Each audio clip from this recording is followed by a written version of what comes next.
الله الرحمن الرحیم مختصر القدور ولا سبق نمبر 48 باب الشهید اذن مصنف رحم الله دی شهید ولا مسائل خای شهید ته شهید ځکه له شهید لپاره شهادت سرټیفیکیټ ته شهادت سرټیفیکیټ ته شي دلیل ته شي شهید ته ځکه شهید ال شدی ولا جنازه کی پرشتي نیک خلق خزیریږي زکات ال شهید یشهدو او دې لپاره جنت ولا مشهود له د بالجنه زکات شهید نیل شي شهید معنا د تخایش شهید چاته لشي الشهید من قتله المشركون شهید هغه چاته لشي کافر او مشرکین او مرتدین او کافرین مړ کړي او وجد فی المعرکه یا د میدان جنگ کې امید لشي بیا سر الجراحه زخم اثر پیله کوینه به سترګنه او وغنه بل شینه او قتله المسلمون الظلم یا مسلمانانو پوزور ظلم قتل کړي رجم نه شو چې سزا مندل یا قصاص وغیرہ د سینې بلکې اسی مړ کړي ولم يجب بقتله دية او د دې په قتل کې دیت نه رسی ځکه کدیت صلح په وجه راغلو یم د شتابه جان صدا زوی قتل کړه او وغیرہ یا بل شی قتل کړه یا وارث لګیا شو خپل کاسې قتل کړلو نو دا غوځینه کې تاسو وګورئ خبر کې بیا رسی شو به مو به فیکفن شهید ته کفن ور کول شي وي صلی علیه جنازه په کول شي خو ولا یغسل غسل بنشي ور کوله شوافی وغیرہ نور علما ځان ته مذهب دوی ځا استشهد الجنوب او کبه جنوب سړای او یا جنوب خزوا شهید شولو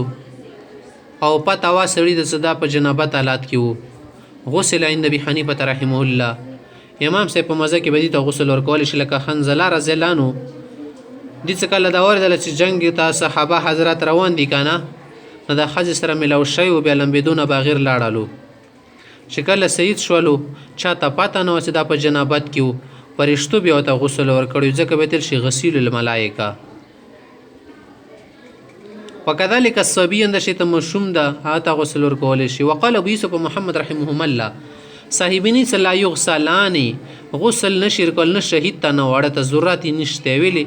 یدو ارش شماف شهیدی او د وینه وغیرہ بدل د شدیدو د پاره ارس کفی دی دادی لمبی دلی کور ور کوي خو جواته خبره څه د غسل ور کول د خودي کرامت خبره ده نزکه دي سره مو غسل ور کوم مشوم ته او مظلوم ته ځکه نور کو شهید خو مظلومی سبا قیامت ورځ باندې د ویني وغیرہ خلکو د میدان کې او خېلې شي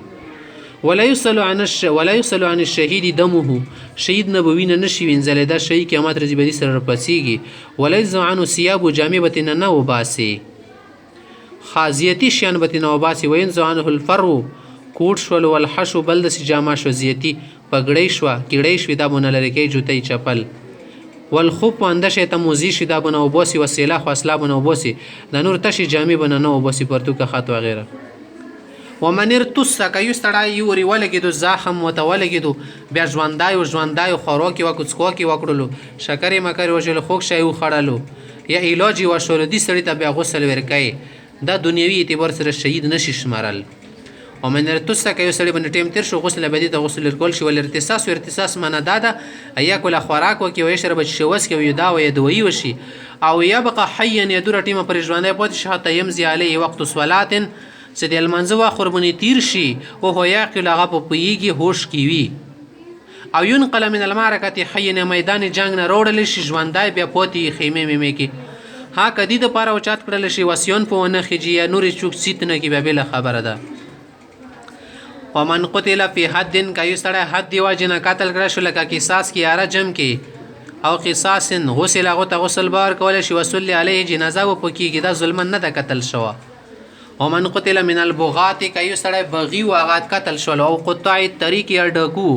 لم يصلى عليه هغه باندې جنازه المزبنه کو دی هانت د پاره او د نور خلکو عبرت د پاره